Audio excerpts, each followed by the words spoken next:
Zambia na likolo apambola yo. Apparemment, on dirait que l'hiver ya Congo ezo troublé bandeko mingi koya culte ya tongo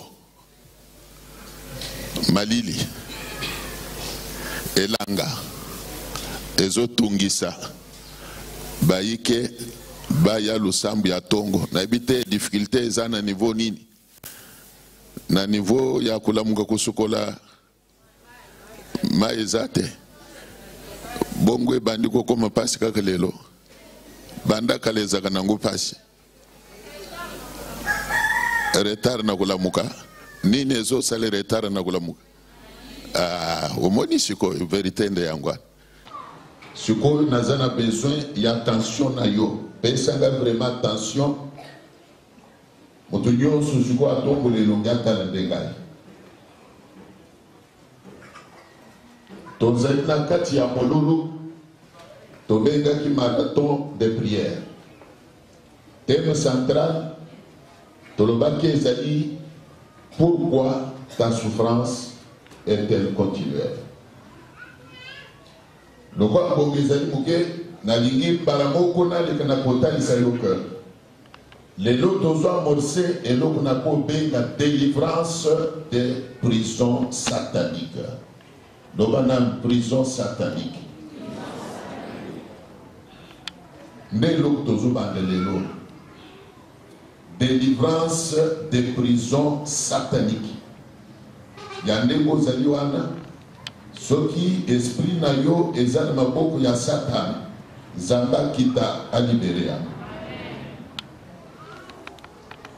Soki meno mwana obota azana maboko ya Satan zambe oyo koma ko zambe la akita a libéré. Alors avant de continuer verset totangi yomoko landi wana zabazari ko sakola pona tina na Yesu Kristo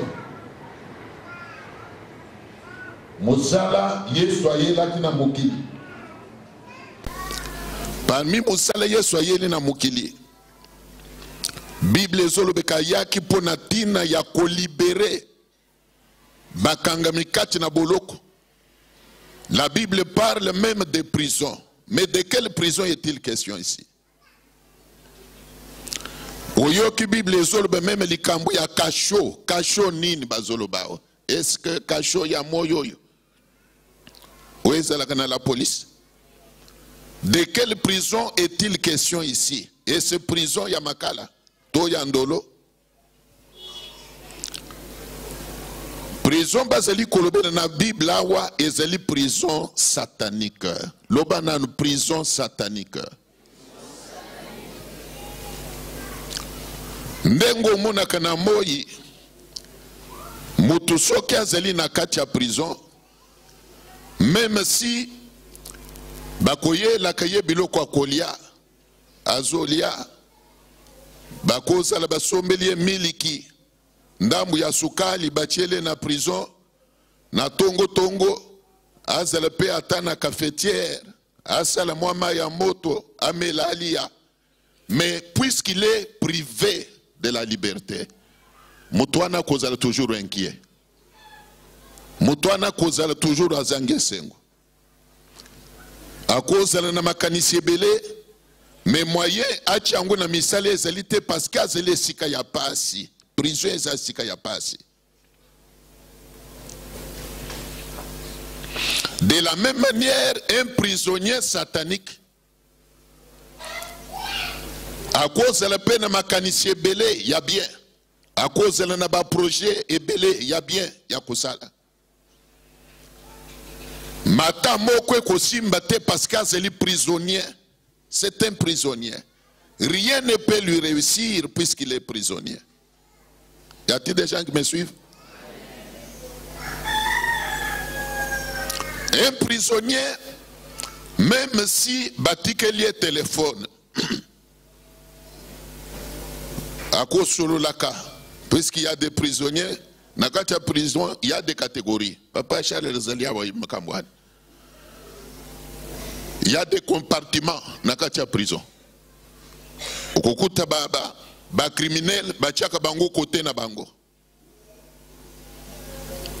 Okukuta pe ba autorité oyo bazali ke bakangami ba chami pe côté na bango. Même liberté est limitée en fonction de la classe ya prisonnier. Na kati ya prison ezana batmisusu kambie même aza prisonnier mais batikelié batiele moi kiti batikelié téléphone ako benga ako yamba appel mais ezana catégorie mususu ya prisonnier ako simba ta téléphone te bako kutona téléphone te. Mais bango nyonso bazali ba prisonnier puisque privé de la liberté, privé de la liberté. Nzambo tozo sambela à rendre yo liberté na yo. Nabi Nzambe azongi sele yo bonsomi. Azongi sele yo bonsomi. Azongi sele yo liberté. Kolo pambula yo. Soko tali mukanda. Il y a Luc chapitre 13. Je souhaiterais que Batangle Bissone fils que verset à Tamokouane. Luc 13, je crois 16e verset. Rapidement s'il te plaît. Cette femme qui est une fille d'Abraham Bongo Masio Yazali Moine Abraham. Et que Satan tenait lié depuis 18 ans. Mais Satana akanga ki uta bilanga zomi na mwambe. Ne fallait-il pas la délivrer de cette chaîne? Ne fallait-il pas la délivrer de cette chaîne? Bazol Belikambouya, une femme, moi si, Tolobakaka Moutou, Azalaki Moutou Lokola yo. Bazol elle était liée. Liée par qui? Par Satan. Depuis combien de temps Bazolbe? Depuis 18 ans. 18 ans il y a servitude. 18 ans il y a emprisonnement. Nalingina ya bisamtumoko que même ndoki soka kangi moto. Ndoki soka kangi moto. Et l'autre na liboso na lingo yebeza que lorsque Satan met la main sur la vie de quelqu'un, il s'empare de son esprit. Akanga kende esprit. Mutu ezanzo to monakate. Mutu ezande esprit. Ndoki soki akangi vi ya mutu, donc akanga kende esprit. Soki pa kangi esprit, akotik esprit wana dans les airs te. Bako kamate esprit wana bake nango quelque part. Ndo sokuta batmisusu.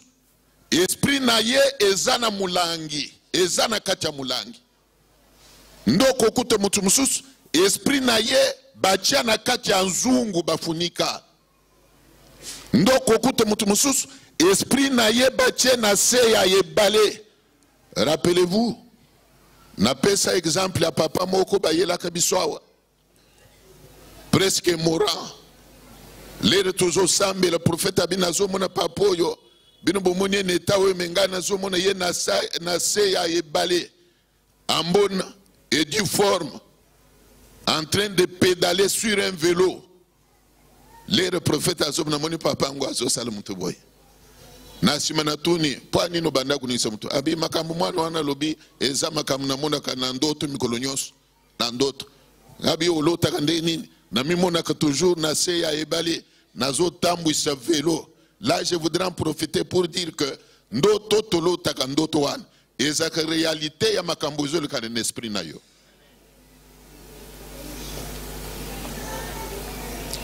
Mais abandaki komona na malade, affaibli, nzokande, vi na ye, ebandaki kozala na se ya yebale. Elingi oloba nini? Ya ye prison batiaki ye ezalaki na se ya yebale. Na se ya yebale. Ba misusu milimu na bango eza na kati ya milangi. Mususu molimu na ye na kati ya nzungu bafunika. Mususu esprit na ye bakangisa na nzete na zamba moko kote ya village awuta. Yaza na Kinshasa me esprit tikala na village. Ndangwana tout le temps yolo takakaka. Lero zalaka na mboka. Nandengo bandaki kokende kubuka pondu na kati ya zamba. Olotaka toujours biloko wana. Yo muto sokomi mukolo olotaka toujours olati teni oyo tobenga ya uniforme ya classe bleu blanc. Lero zalaka na bleu blanc. Nzoko sokomi mukolo omimona ka olati bleu blanc. Elingi oloba nini? Esprit na yo ezali réclamé. Esprit na yo ezali enfermé. Démarche na biso à partir ya lelo ezali que esprit oye kangami na mulangi. Mulangi wana epasuka. Esprit oye funyikami na nzungu. Nzungu wana epela moto. Esprit nyonso bakangisa meme likolo na nzete. Nzete wana epela moto. Na minyololo balien bakanga esprit na yo likolo na nzete epela moto. Soko lobi amen ya bien Nzambe pa kwa agir. Maso Yesu akutaki na église. Ozoka ndenge Yesu alobaki que mais cette femme qui est une fille d'Abraham, mais que Satan tenait lié depuis 18 ans. Donc 18 ans il y a servitude. 18 ans il y a emprisonnement. Muto akangami. Bien aimé, mutu soka zeli na kati ya prison ya Satan ya kokangama. Vina ye kosimba te. Ukozala na ba projet belé ata moko kosimba te. Ukozala na ba ambition ebelé ata moko kosimba te. Pourquoi? Puisque pouvoir na yo ezali limité. Tu es prisonnier. Pouvoir na yo ezali limité. Esprit renfermé quelque part. Bien aimé, même santé moyen salana kimia ezate. Pourquoi? Puisque un prisonnier peut subir des tortures. Na katia prison misus ezalaka na ba torture. Bazo torturer mutu. Na katia prison. Combien sont des gens oyo bazali ke santé zo zala malonga te pona nini? Azo subir torture presque butu nyonso oyo. Babeta kaye butu nyonso oyo. Une sœur est venue me voir très tôt matin un jour. Azol balelo na loti namoni papa moko wa quartier aye na nzete ya liboka abambinga na mukongwa na ndoto lera bambinga nzete na mukongo na kwei mbala moko na sutuki pe na pongi na mikutu pe na bambani na se na longwe na mbeto. Douleur tina lera zolo bwana zolela. Douleur tina zolo ba nazoka douleur makasi. Douleur makasi. Aye tongo na ndako. Ba pese kiti afanda bi moye na fande zate. Tina bimi na chambre na bimi libanda na kutie na veranda afandi penza na mabele na sima. Azole la douleur. Nzoka babeta kiende na ndoto. Vous comprendrez que kobeta ku azwa ki ezaki n'esprit. Ezaki n'esprit. Mais l'esprit eye koyoka na tina nzoto. Eye koyoka na tina nzoto. Nazolinga même yo comprendre que esprit na yo il faut ezala libre. Ebima na maboko abandoki. Ebima na maboko abanganga. Même si ezana mutu moko na milie okolela azwa elamba na yo azwa photo na yo amema na ndako anganga a sacrifier yo. Bien aimé, oso ndimeli Yesu. Bible ezolobe ke Yesu ayaki pona kobimisa ba prisonnier na kati ya prison. Tozolinga abimisa yo na maboko abandoki. Abimisa yo na maboko abanganga. Abimisa yo na maboko ya Satana. Bien aimé, Olikana rappelé yo maloba Moïse alobaki liboso na Pharaon les resengela ki Israël babima. Moïse ayebisi Pharaon en face les ramona ki Pharaon zo tergiversé na tongwa koloba na ndimi bobima na midi a changé alobi pas question bobima te. Pharaon a talisi et Moïse a talisi Pharaon alobi que toko bima biso nyos na bozwi na biso atali nzaka na biso ekotikala na maboko na yote. La foi de Moïse na linge comme pe kondimo ya yope. Ozal peut déterminer que atali nzaka na maboko linzaka na maboko a Satan ezalate. Et loko moko ya vin na yo ezala na monde de ténèbres te. Ezala finance, ezala santé, ezala misala ozo sal, ezala moko na bana na yo ataye loko moko na maboko a Satan ezala te. Ezali kambu ya kondima nanu kozala déterminé et Dieu va agir selon ta foi. Betelen kolo maboko.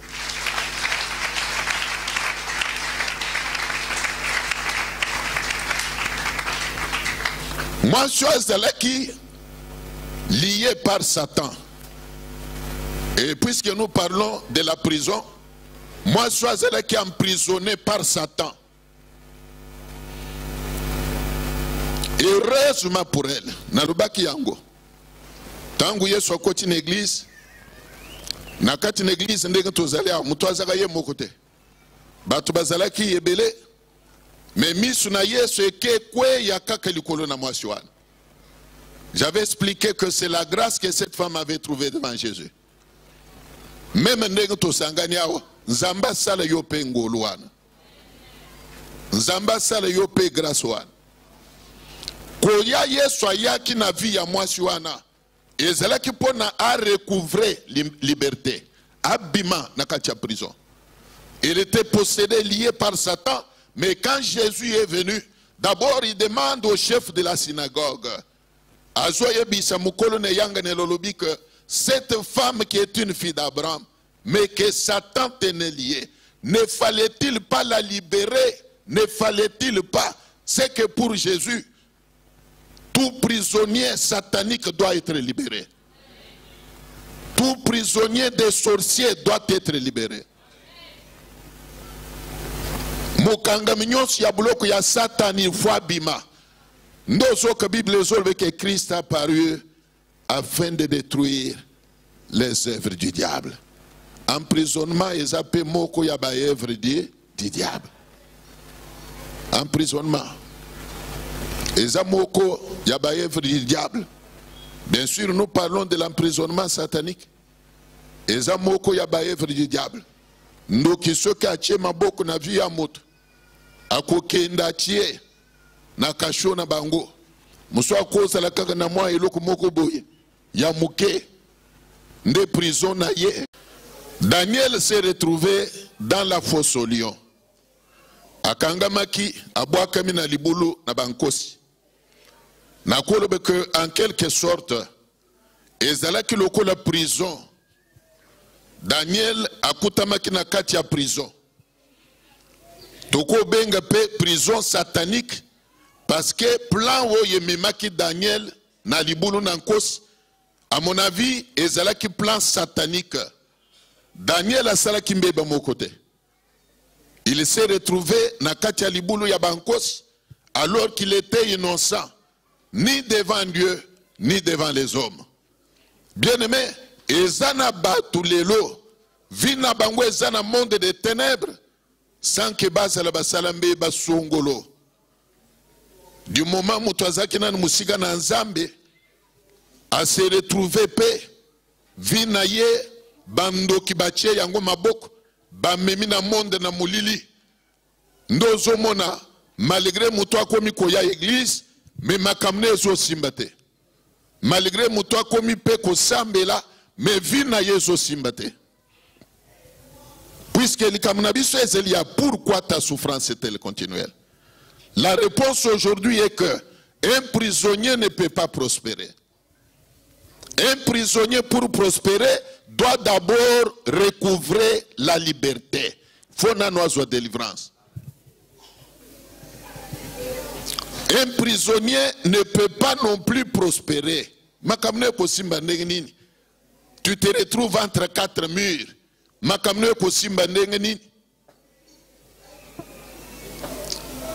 Projet ni noko sala pe simba. Yo mutoza na kati ya prison. Po makamna we simba il faut nanu obima na prison. Na zolinga mtu moko azali awa azwa nanu susi wana ya kobima na maboko ya satana. Kobima na maboko ya bandoki. Kobima na maboko ya monde na molili. Vina yo ata echama wapi. Mokil mobimba nzambe ndakela yango. Nzamba zali partout. Nzamba zali na se ya mai. Nzamba zali na mipepe kuna likolo. Nzamba zali bisika nyonso. Mokil mobimbe zali na se na bokunzi na nzambe. Bien aimé, esika vina yo echama. Même si zali na se ya libanga. Batombole libanga ya munene bachia vina yo na se. Mais Yesu azali véritable libanga. Akita likolo na libanga wana. Libango yo bachia vina yo na se epanzana. Vina yo ebima. Vina yo ebima. Ça demande d'abord une détermination. Na mokilo ya kotika mutute. Zalana kondi malokolo ya oyo Esther azalaka nango. Ya que malgré la loi, je dois aller de l'avant. Malgré la loi, je dois rencontrer les rois. Malgré la loi, je dois atteindre mon objectif. C'est une foi qu'il faut avoir. C'est une détermination qu'il faut avoir. Bien aimé, même s'agissant d'Israël, l'ère bazalaka en Égypte, roi yeko bimisa, bameko ba loi, ayeko bimisa ba stratégie, pour empêcher na Israël ba foulukate. Mais Bible dit que plus on l'accablait, plus il se multipliait. Autrement dit, plus on le combattait, plus il prospérait. Malgré bitumba, yo pe fo pambulam. Malgré bitumba vina yo fo kendeliboso. Malgré bitumba vina yo fo simba. Malgré bitumba vina yo fo bonga. Kolo pambula mutumoko. Kolo pambula mutumoko. Motona linginza ambe apambule zande yo. Betelen kolo maboko.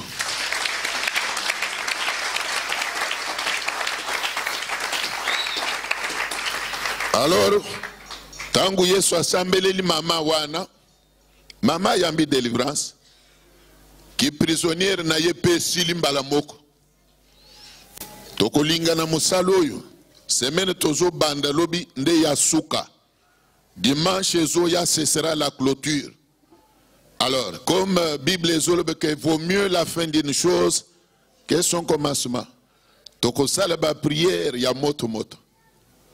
Na maboko ikanga vina yowan ekupele moto et lâcher yangu moko et lâcher Pharaon le nzamba frappa qui a lâché Israël abi bobima ndenge bosenga ki bobima na moto batia surveiller yo comme au temps de Paul et Silas batia ki Joliet mukengeli na boloko batie ba Paul na boloko na Silas bakamati mukengeli batie balobi na ye garde-les sûrement baki mate toki koyoka sang tolingi koyoka likambo ya évasion te bazala wana mais l'air nzamba kiti bandeko tika il y a un Dieu. Je vous dis qu'il y a un Dieu.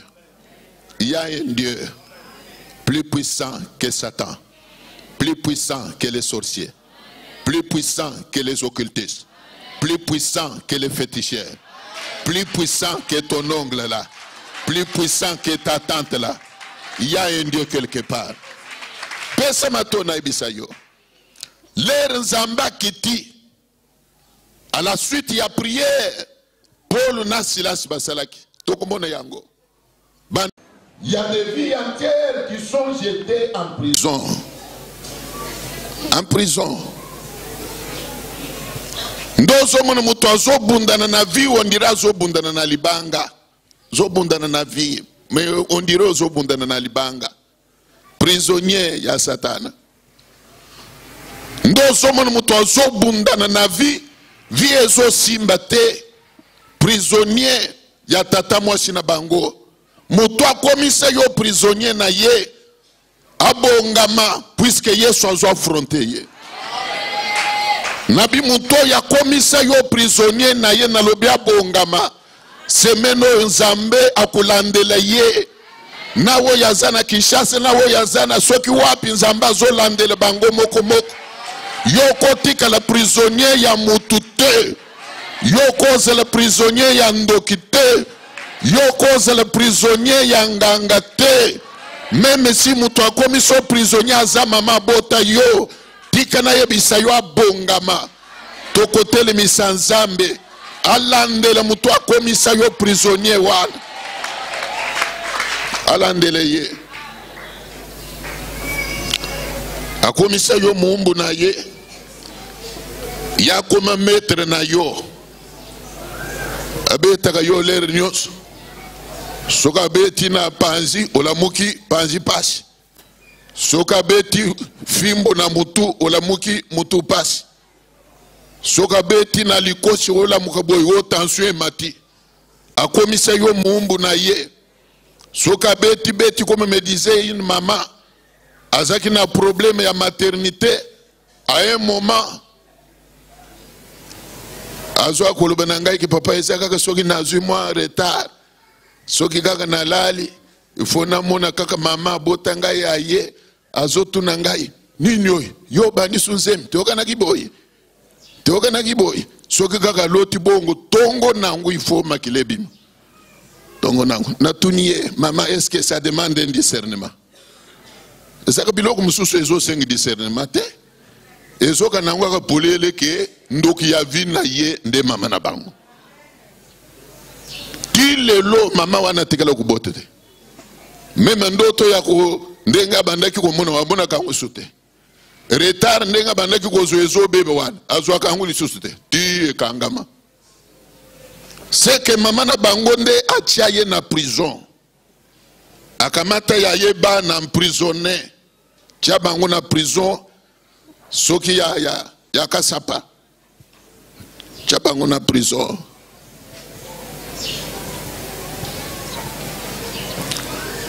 Prison c'est loko ya bien te. Même na ndenge ya bumutu boye. Éviter ba problème e ko mema yo na prison. Omoni ka na ndenge ya bumutu boye. Éviter de commettre des infractions qui puissent te conduire en prison. Prison c'est ce qu'il y a bien te. Wana na lobi mabe. Éviter. Mususu akoza lawa lere bakuganga yo obande kuloba nzambe na nguya utikinga ye nzambe pa lobi kuno okomi ndenge nini kolo pambula yo. Bible solobe que le diable jettera quelques-uns en prison. Prison o satana kotia batwana eza prison ya makala te. Eza prison où Yandolo. Je suis passé par devant la prison d'Endolo, je crois avant-hier. Je crois il y a 2 jours. Tozaki na ser kapiwan.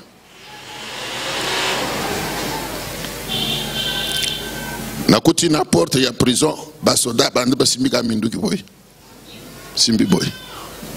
Bazo salanine, bazo surveiller ba prisonnier ba salanine. Bakimate. Bakimate. C'est la même chose même sur le plan spirituel. C'est la même chose. Les bando qui bazo tia maboko na via moto. Ba tia kayene na prison. Tia na prison.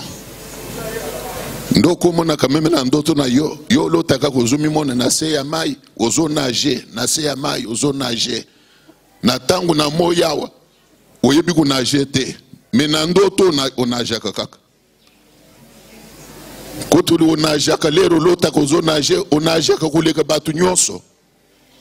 Mais na moyo onajaka te. Muswa koza lawa alota kakaka bazolanda yembangu le ba benga na yembangu akene mbangu ti moko pumbwe ye wana pumbwa na monga fula keki takaka na delvo asutuka boy na pongi. Depuis quand Dieu a-t-il doté l'homme du pouvoir de voler? Nzamba pese mutu makuki ya kupumbwa mo pouvoir ya kupumbwa yozana yango.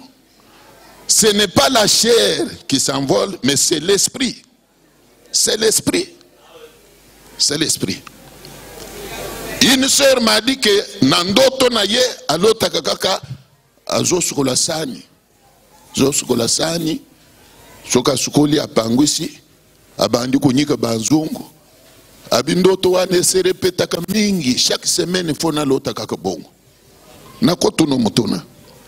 Sera ngwa zolo tawana na moyo boye moto ya propre na tunie epa na bino yo mutonyika ka banzungu mingi abite papa toza mwana musala na comprendre mwindo ngini seke yo poza mwana musala n'esprit uza mwana musala n'esprit na moya wazajar ya basero babakisa manzaka ya lokola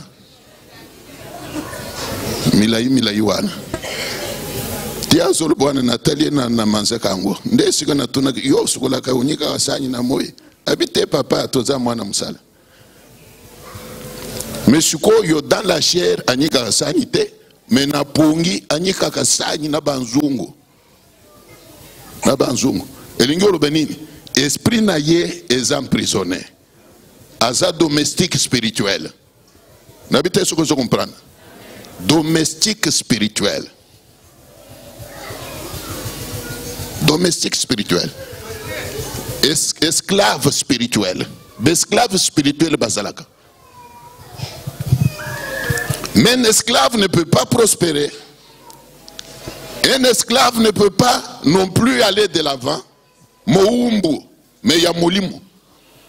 Nazolinga lelo, boumbu na yo ya bandoki esila. Boumbu na yo ya nganga moko esila. Même ce que zana mutumoko na famille na bino yende na kindoki akomisa yo mumbu na ye a partir ya lelo mi révolté bumbu na yo na maboko ya mutuane esila amen na yo ezo convaincre ngaite na kangi Bible à cause du temps.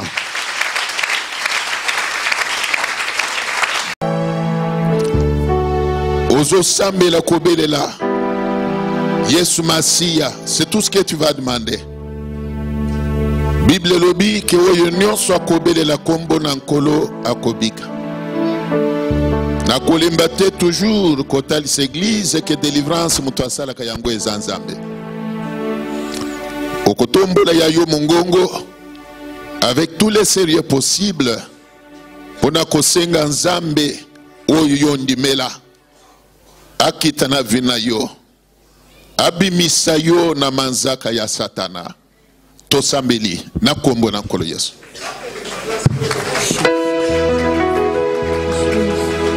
Esika nyonso monde na molili batia vina yo nzamba abimisa yo.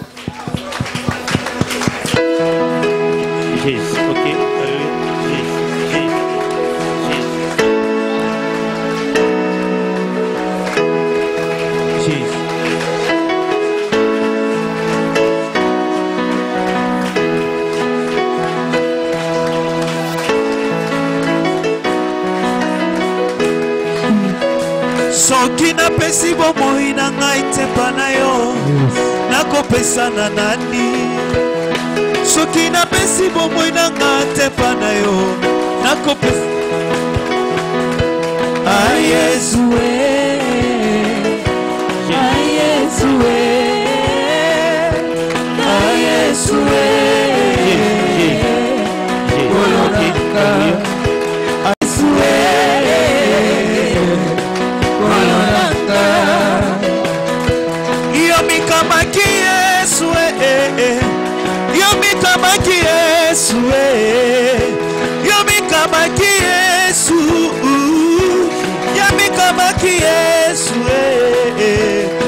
solonga na kitalelo yo kwete yo lelo yo kwete yo mata obele yo papa obele yo papa obele yo papa kolonanga obele yo papa obele yo papa na bombo idanga solonga na kita lelo yo kwete yo mata obele